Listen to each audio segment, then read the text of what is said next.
All right. Welcome everybody. It is me, Sir Kanye, or DM Kanye, whatever you want to call.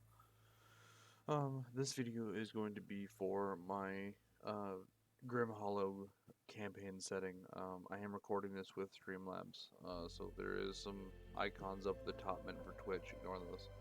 Um, so for this video, I'm going to be going over. This is, like I said, this is strictly for my personal campaign for the Grim Hollow. If you come across this, just casually browsing through YouTube, welcome. You might find some information that's useful here. But if you're not a part of my personal Grim Hollow campaign, you can just skip this video. It's not really apparent to any of you. Um, in the course of this video, I'm going to be discussing a couple of different things. First off, we're going to be going over the setup for D&D Beyond. I'm going to be going over the specifics for our campaign's character creation. Like the rules when it comes to like what I allow, what I don't allow, that kind of stuff. I'm going to be going over how to set up your D&D Beyond, how to access your campaign, how to incorporate your character into my campaign. I'm going to show you where to make your D&D Beyond character. Then we're going to go over to Roll20 and show you how to set that up. And then I'm going to show you how to set up your Beyond 20 into Chrome extension with setup and integration. And then I'll go over the campaign specific add-ons, things that I have included. They might be included in other people's campaigns, but this one is specific for mine. Starting off, let's first go over the deadline. So I'm putting this video out because having a session 0, as a couple people have mentioned to me in our group, session 0s can become very clusterfucked. A lot of people can talk over each other. It's very hard to get information out when everyone's talking, especially on an online community like this. Uh, you know, we're all buds and we're not trying to be dickheads and talk over each other, but it happens. So the reason why I'm doing this is to give everybody in my campaign a chance to understand what's going on and get all the information that I wanted to pass to you, as well as set a deadline. Mission 0 was supposed to be last weekend, but it fell through. And then once you guys understand the information, you can get with me, set up a time and a date to actually go over your character. If you need help making it, I can help you. If you want to make it on your own, and then I'll look it over like I did with J Dude. You can, no big deal. Uh, and then this way, and also I'm going to be setting a deadline because D&D players, we always get flaky. I mean, I do it too. It happens. I don't want this campaign to fall apart simply because people just aren't taking the initiative to get done what they need to get done. And that's why you can do it on your own terms. And if you don't have the drive to be a part of my campaign, then you're not a part of the campaign. This is going to sound rude, sounds dickish. I know we're all friends, but at the end of the day, I can't force you to want to play. So if you don't want to play, you don't want to set your character up, you can't do this small part for me, then you don't need to be in my game. So that being said, the deadline for character creation is going to be this Sunday, upcoming Sunday, essentially by midnight. Like I said, if you can't get it done by then, you cannot play. Now, that's not saying that you have to do it on your own. So because today is Monday the 1st, 12:34 p.m., so it's noon 30 right now. From the time that I post this video to this upcoming Sunday at 11:59, you can do it on your own and submit it. If you get the character sheet done and submitted, and I'll at the bare basics, and I'll go over that here in a second. The bare basics, if you get it submitted to me, I'll do the look over and I can do any adjustments I need to, as long as you have the the bare bones, the meat and potatoes submitted, you'll be fine. If you do need help, please message me, ping me, say, hey, we need to set up a time. If you have a time that works, great. If not, then the first time you get on Discord tonight or that night, I'll just berate the shit out of you until we get it set up.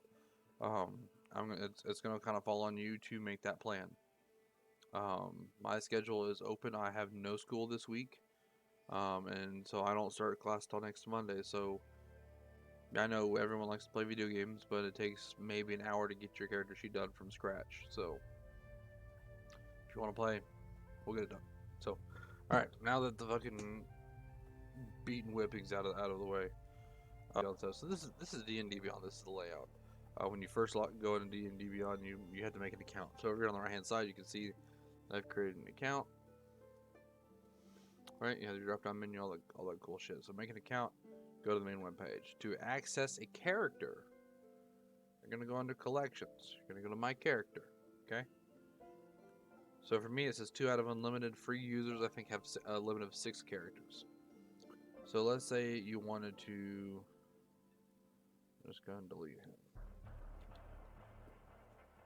All right, we're gonna make a new character just for shits and giggles. And you can do standard.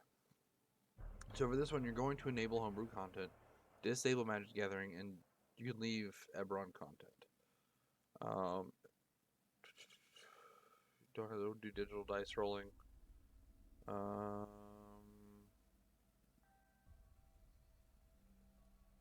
gonna say customize origin just because I'm not sure. Hit point type, leave as fixed. Feats and multi-class requirements, leave that. So that's fine. No encumbrance. Ignore coin weight. Not that it matters because we're not doing encumbrance. Modifiers on top. And character privacy public. Give it a name. If I can type. Awesome. Alright, so you're going to pick your race. If there is a race that I include with add-ons, such as, I don't know, something in one of the handbooks, one of the official supplements that say, like Tasha's Cauldron of Everything or some shit. Obviously, unless you own that on D&D Beyond, you're not going to be able to use it unless you have it set to your homebrew. And I'll cover homebrew here in just a second. So in homebrew, you could search for it here. So like for me, I have a homebrew race already saved to my account, and so I'm going to hit choose race. This is just for example, you do not have to use this one. This one's actually not even an option. Right, so coming in with some video editing real quick.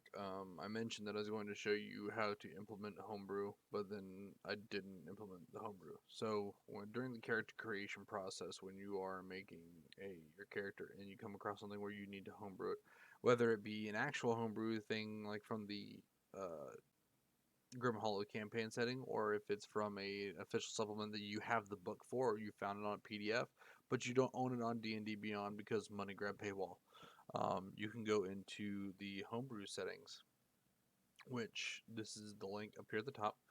I have no idea how to navigate to this other than going to collections, hitting my homebrew collection, and then clicking on the little homebrew tab in the middle, and that brings you to the main menu. I don't know how to get to it other than that. So you'll get there. You can scroll through here. They have spells, races, all the other good bullshit. So where I had that Shadar Kai is I went to races. View homebrew race. Let's boots up. And then you can search for your race. So something that you guys might actually come across is better yet spells. So let's say for the Bard assisted aim. Right? So you want this spell. Okay? So we'll go in here. Go back to homebrew. Go to spells. And you'll type assisted aim. Filter spells. Bloop. Okay, you got 3 options. So what you're gonna do is you're gonna fucking open it up. This one says assisted aim Grim Hollow. That's good. That's a good place to start. So then you'll take that and compare it to the book. Make sure it matches. We get +1. Okay, everything looks to be proper. So then you can hit add to collection.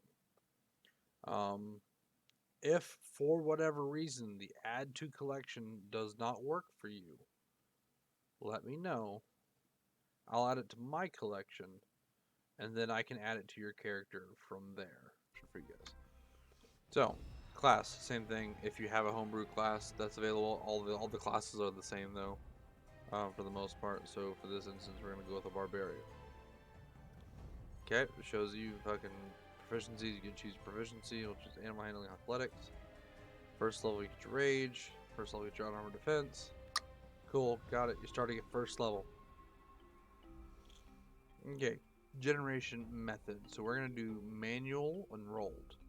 So for this one, we're gonna go into, when we do our dice, we're gonna be rolling 4d6, re-roll the ones, drop the lowest.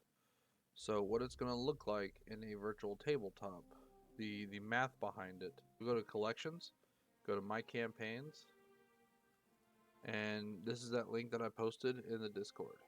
Okay? This is that campaign link. For rolling the character, you can use that for Roll20, or you can just roll it regularly. It'll be 4d6s. You'll roll them. Anytime you get a 1, you re-roll that until you don't get 1s. Once you have no more 1s available on your spread, you're going to take the lowest dice, you're going to remove it. Add the 3 remaining, and that's going to be your score, as you can see in the example down here. This does typically give you really high stats, but there's a reason for that. Alright, so once you have your stats, you'll put them in here. I'll just do 11 for everything.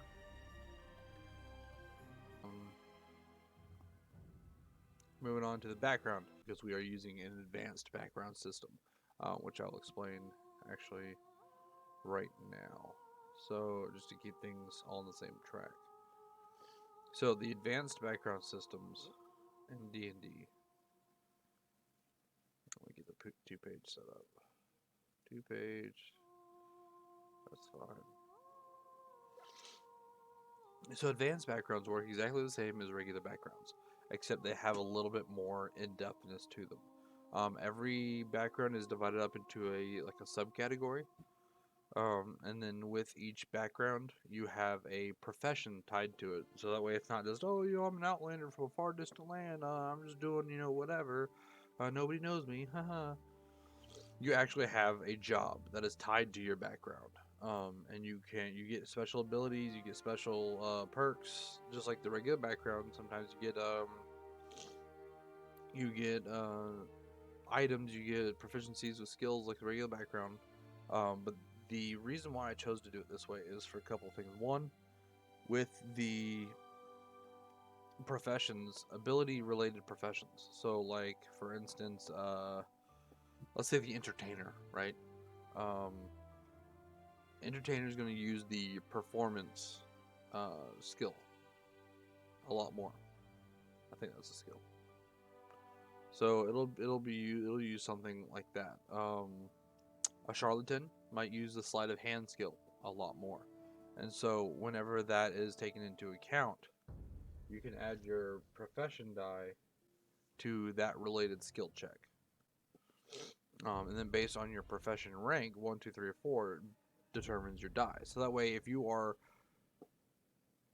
performing a skill check that is related to your background, you get a little bit of a buff because it's your background. You should be more skilled in it than the average person or than the average other player. So same thing like if you're a cleric that's focused on healing and your background is doctor or medical professional, and you go to perform a healing act or you're suturing a wound or something, you can add your profession die to your stabilization roll, so on and so forth. All of this guide is available on the campaign website as well. I have it all the way down here. The Google Drive will take you to that campaign setting. You can look at it. Has a whole bunch of useful stuff. All the stuff that I'm covering, like the add-ons, is in this book. So looking at the backgrounds, so the way that the backgrounds works, let's look at the first group, academic. So these are going to be like your scholars, your smart people. So your antiquarian. Antiquarians are fascinated with history and identifying ancient artifacts and texts. So they have that initial stuff. Upon spending an hour observing a subject exceeding medium DC, you can uncover the purpose and use of any object, language, cultural practice, etc. So that is something that you can, that's like a special ability, if you will, that you have in game. Then you have your first rank. All right there. I'm going to actually highlight that. So you have your first rank. So you work in a museum and spend your time learning about the intricacies of every cultural artifact there. So the first rank, and actually every rank, this is like your promotions in a job, and every profession has them. So this one, scribe's assistant, right there. This one, physician. You're a surgeon's apprentice. So that they're like jobs that you had. Each rank is a different job that you had in that profession. So you gives a quick description of the job. holdings is stuff, the special stuff that you get. So like for this one, for the museum scholar, you get a desk with a library, a college, or a museum with access to common resources. So for your background, let's say you wanted to be this antiquarian, right? And there's a museum on there's a museum that you come up with, or there's one in the book already. That's or let's say College of Magic, right? So the college, Bard's College. Hey, look at that, Bard's College. They focus on music, on entertainment, that kind of stuff, and magic. And you are an antiquarian with the Bard's College, and you want to choose that as like your profession. That's where you work. You would have a desk in that college that you could work on. You'd be like an understudy, or a like you would have your own little office, right? And then you could go there and you could access resources. Like let's say you're in the middle of the adventure and you're like, oh shit, I need to do some research on magic, or whatever. You can go to your college, access your desk with your personal files, and it'll give you resources that other players may not have. The next part of these profession ranks is the progression itself. So in order to go up in ranks within your profession, you have to perform acts in the progression covered in the progression section. So this one says acquire a small collection of antiquities which fellow antiquarians acknowledge. So this was pretty simple. Honestly, going out and venturing, going through dungeons, you might find a cool little artifact, like Indiana Jones. Oh, this belongs in a museum. Exactly, the same concept. Bring it back to your college, bring it back to like and this will also give you some role play to do with your background. Right, so you bring back the artifact, like, hey, what do you think? They're like, yep, Hominus Dominus, that's good. You move up to the second rank. After second rank, you get the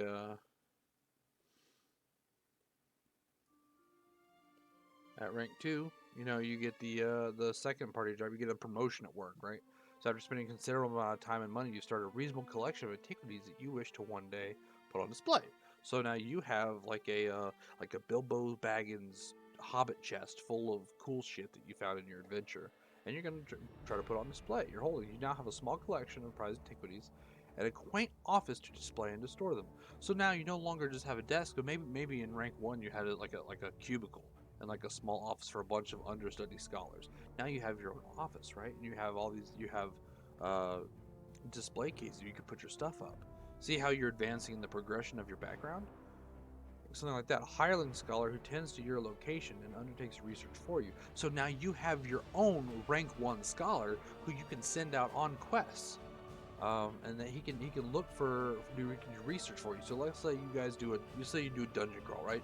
And you come across this necklace with a giant fucking eyeball on it, and you no idea what it is, not something worth your time.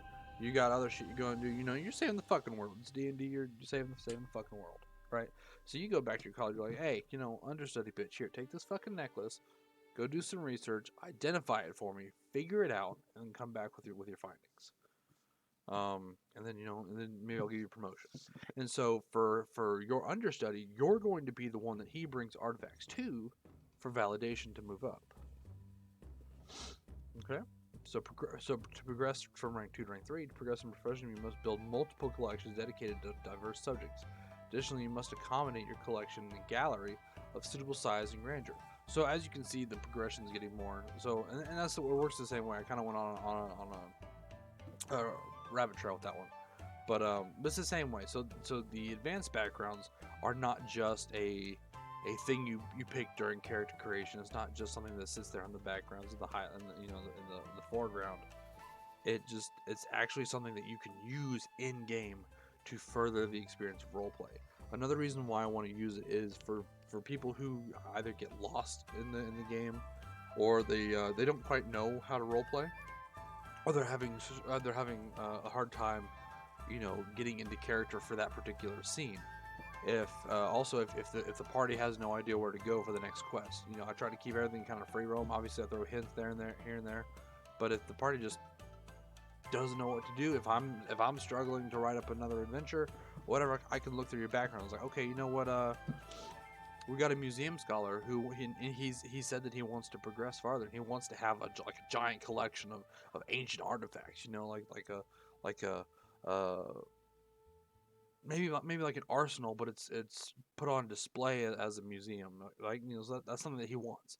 That's the character's desires. When he comes to retire, he wants to have a giant mansion full of antiquities. Cool, no problem.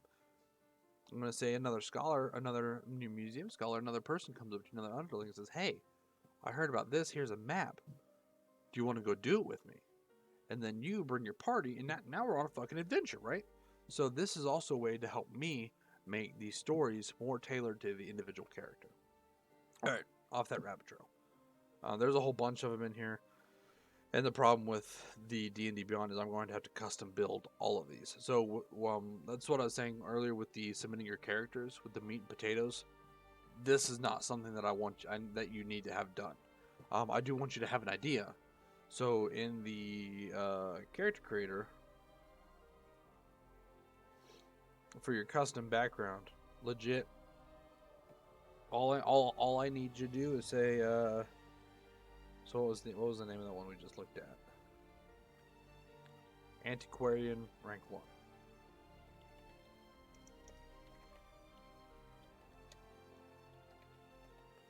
You don't have to put rank 1, but it'll be nice. So, boom, Antiquarian rank 1. When I go in here, I'm going to check everybody's characters. When I go in here, I see that, I know what you mean, and I'll add that in for you. Alright, next, starting equipment. We're just going to use starting equipment. You do have some choices, so I'll take a great axe, 2 hand axes, 4 spec. Cool. That's starting equipment. That's all fine. You don't have any magic items yet. Okay, cool. Now your character's ready to go, right? Alright, so view character sheet. Bam. Yes, I know. Beyond 20 is freaking out. Alright, so character sheet's all set up, ready to go. You can add a picture there, all this kind of stuff. Now we're going to figure out how to attach it to the campaign, right? So, okay. Campaign. There should be an option for you whenever you click that link. Whenever you click this link, there should be an option for you to add the character to the campaign. I'm not seeing it because of the DM. And I can't just add characters, unfortunately. Not like I can't build characters on my own and add them to my own campaign. Now I can create unassigned characters and go that route. So yeah, so once you make your character, go to the link. There should be steps available here for you. If there's not, if you have your character made and you can't figure out how to get it attached, that'll be something that you need to link up with me about. And once you've linked up with me, you can share your screen. I can walk you through it. So it's not something that I'm too worried about. The next thing that you're gonna need is we're gonna set up Roll20. So I'm pretty sure everyone has a Roll20 account. If you don't, you can make one. It's free, simple. I have the invite link in the Discord and the La Dungeons chat. So the Roll20 link is pinned. The D&D Beyond campaign link is pinned. I have a YouTube link in there that shows you how to integrate your sheet in Roll20, but I'm going to show you how to do that. And then the Google link, or the Google extension for Beyond 20 is there as well. Alright, so, okay. Alright, so Roll20. Once you've accepted the link, you know it'll pop you up, but it should show you in the player section over here. You're going to hit launch game. Okay, so that's going to boot up your browser. Obviously, I'm pretty sure all of you know how to do this, but I'm going to cover my bases so nobody can yell at me.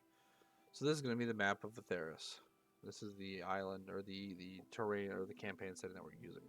Alright, so over here on the top right, you're going to see this little, you see all these tabs. You're going to click on the journal, or the little newspaper looking thing. I have labeled each of the character sheets with your names. So we're going to pick one, we'll say fucking Morgan, right? So you're going to pick it. Gonna go character sheet. Holy shit. It wants you to make a character. You don't need to do that, you've already done it. Add the sheet directly. What you're gonna do is you're gonna make sure that the name matches exactly the name that you have on your D&D Beyond sheet. So we'll go in here and we'll do test. Actually, I'm gonna Leave that as Morgan. I'm gonna name my sheet Morgan. Edit. Exactly verbatim. View character sheet. Bam. Yes. And level up and has been checked. Okay. So, that being said, alright, so your character sheet's all set up, right? Then we need a token. So this is where I'm going to need you guys to find a picture that you like to represent your character. So for this instance, I'm just going to pull up a quick thing just to show you guys how to set it up.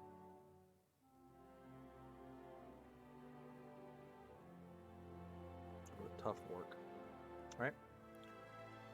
Alright, so this is going to be, set that to HP, nameplate, represents Morgan, save settings.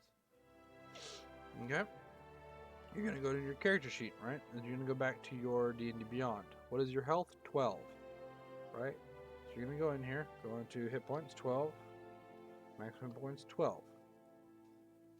Okay.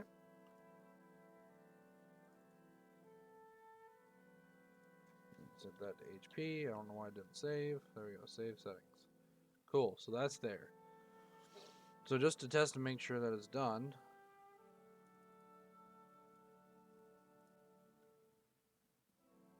Why am I not getting it pop out? There we go.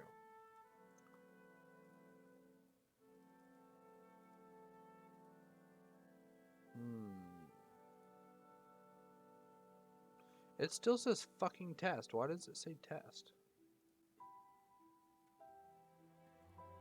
Okay, here we go. Apply changes.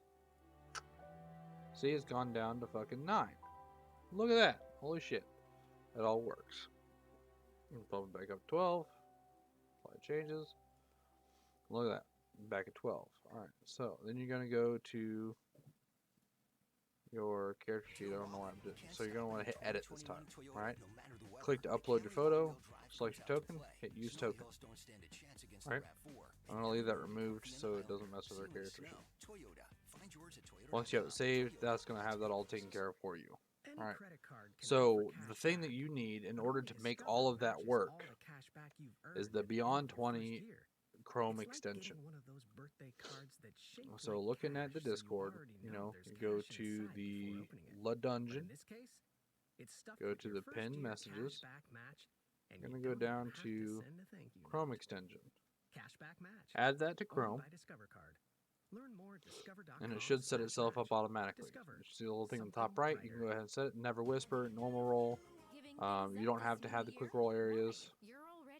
Actually, I'd go ahead and leave that checked just for the ease. Make sure this says D&D 5e by Roll20. Make sure you're on the Roll20 screen whenever you're doing this. Display condition updates to VTT. Yep. Send to only Roll20 tabs. Okay, once that's set up, so you have to have this running in the background. You can go over here and then you can go through all the stuff I was just talking about and it will integrate properly. And it does everything on automatically. A way to test that you have everything set up properly once you've gone through these steps. So again, set up your character, make sure the name matches Roll20. Alright, make sure the name matches. Go to your character sheet, hit edit directly, add in the hit points, make sure the name's the same, and then you can call it good, right? Call it good. Add a token. Let's go through all the steps to make the token. Alright. Video editing take number 2. So at this part in the video, I've just told you that you need to make yourself a token and get it all set up. That's bullshit. I'm going to be making the tokens for you. All you need to do is find the picture that you want, put it in the Discord, and then I will handle the token for you. Obviously, you can see I struggled with the token. Just make sure that you have your character sheet set up. Make sure you have, in both D&D Beyond and Roll20, make sure you have your Beyond 20 extension set up, and that you can send pings from D&D Beyond to Roll20 as I'm about to show you. And then a way to test to make sure everything's working, go to the chat box, go back to your character sheet, find your attack, right? When you hover over some of the boxes, you'll see that little red B. Hit that. Whenever you click that fucking button, it'll pop it up into, okay, you guys can't see that because of my face.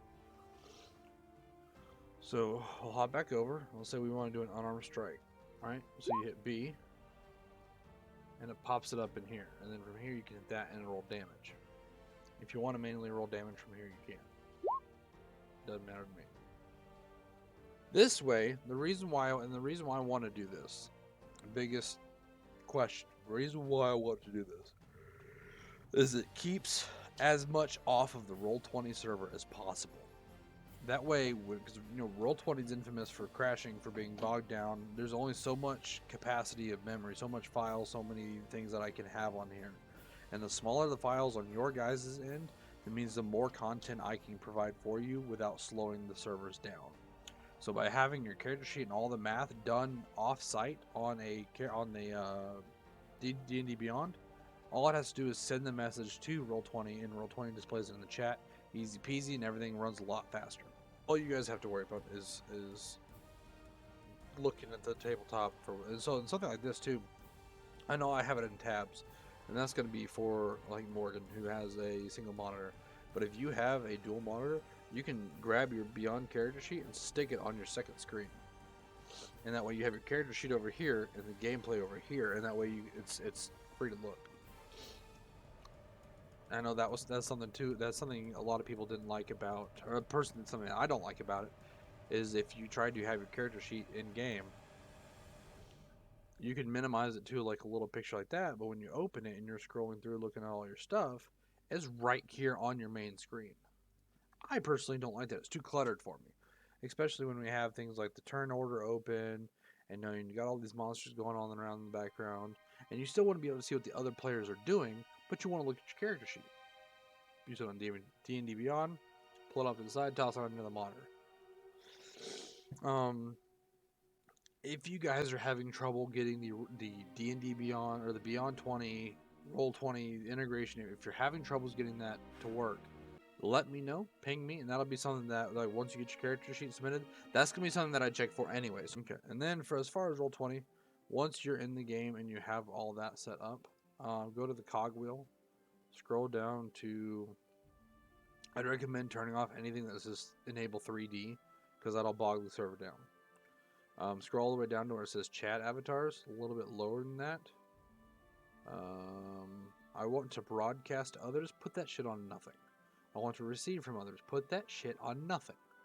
What it's going to do is it's going to randomly, if you don't, it's going to randomly pick up your audio and your video and throw it into Roll20. And so we'll be in the middle of a Discord chat, playing a game, role-playing, and all of a sudden, you'll hear that shit come through the fucking Roll20 because their audio is absolute garbage. I hate it. And so once you have that set, you can hit reconnect, or you can just reload your browser. It doesn't matter. Sometimes reconnect doesn't always work. But yeah. So once you get your chat, you might find a picture, or once you get your character sheet set up, find a picture. That's all I really need from you. Go to the cogwheel, hit exit game. There is a lot of flavor text right here for your viewing pleasure. It gives you a feel of the campaign. This campaign is meant to be dark. Okay, it's not quite. It's not going to be. It's not meant to be a scary campaign, but it's not meant to be a rainbows and unicorns. So the campaign setting adventure is called Grim Hollow Adventures. The world is desolate. The world is shitty. Rains all the time. Mud fucking everywhere. Darkness is death. Gods are unresponsive, borderline abandoned. So it's just an overall, it's just a shit place to be right now. But the people of Atheros are making it work. And then you guys, whether being natives of this area or being travelers,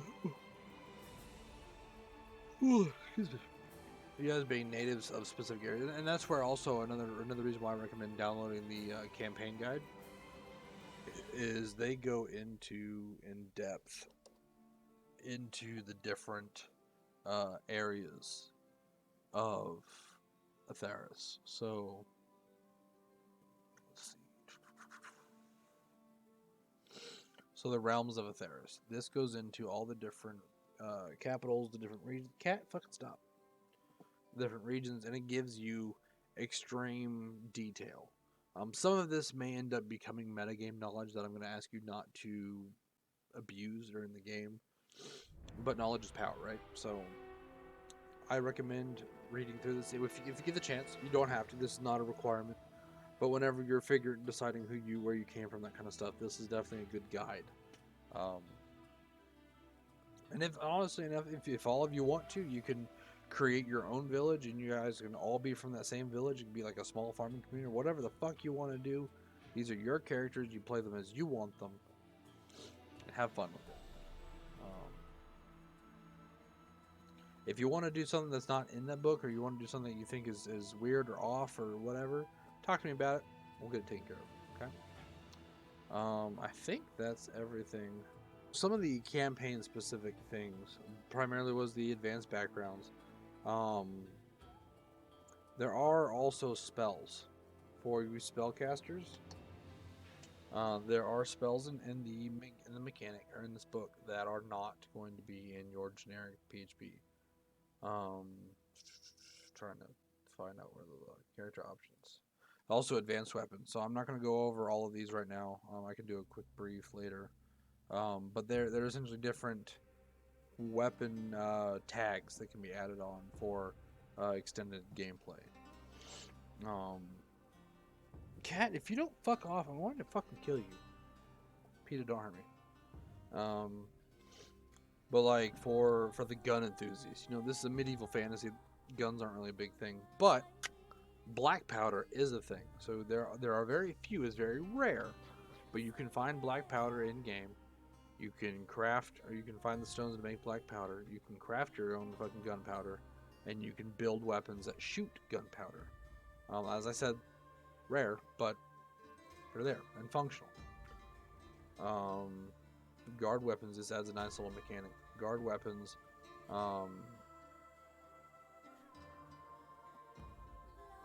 yeah, when you hit a creature with a momentum weapon, you have, oh sorry, that's a momentum weapon, ignore me. Alright, while wielding a guard weapon, whenever a hostile creature moves within your reach and you did not move on your last turn, you can use a reaction to make a weapon attack with the guard weapon against that creature. If the attack hits, it deals no damage, but it immediately stops their movement. So, let's say so this would be like a pike, or let's find one of their examples. A polearm, yeah. So you have a polearm. When you're standing guard, let's say you're guarding the princess, right? You got a bunch of goblins and shit coming at you, and you're not moving. You're standing steadfast. This goblin moves. As long as you didn't move last turn, you can make a reactionary attack, bop one of them with your fucking polearm, and stop them where they're moving.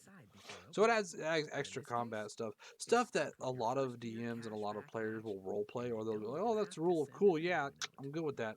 This actually adds it as a mechanic. So for those players that are not as out of the box thinkers, or maybe they're just not as comfortable with D&D as some of us, this actually gives them a focused mechanic that they can look at and go from there. Feats. This book has a lot of extra feats that are completely acceptable for use.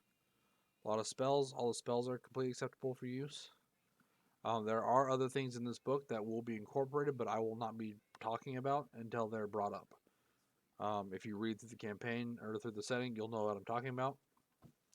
But I won't even mention them until they're applicable. So, any official supplement is fair game. If it was written by Wizards of the Coast and it is an official supplement, the UA doesn't count. Their playtest bullshit doesn't count. It has to be an official supplement.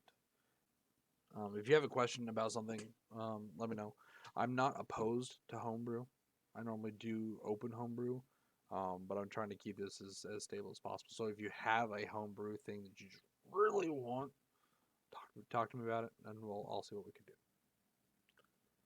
All right, that should be everything. Happy gaming, guys.